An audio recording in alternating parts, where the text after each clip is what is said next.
Hello, નમસ્કાર દોસ્તો. Meaning in Gujarati ચેનલમાં આપ સૌનું સ્વાગત છે. આજે આપણે ગુડ લકનું મિનિંગ સમજશું. ગુડ લકનો મિનિંગ થાય છે સારા નસીબ, સૌભાગ્ય અથવા બરકત.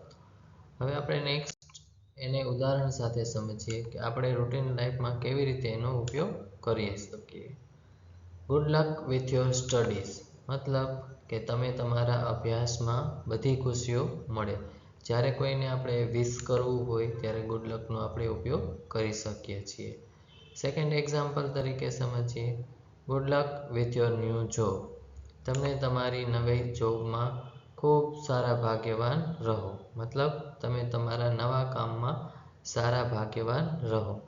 આવું ગુજરાતી એનું થઈ શકે. આપણે જ્યારે કોઈને વિશ કરવું હોય ત્યારે ગુડ લકનો ઉપયોગ કરતા હોઈએ છીએ. આવા ને આવા અલગ અલગ વર્ડના ગુજરાતી મિનિંગ ઉદાહરણ સાથે સમજવા માટે અમારી ચેનલને લાઈક કરો, શેર કરો, સબસ્ક્રાઈબ કરો.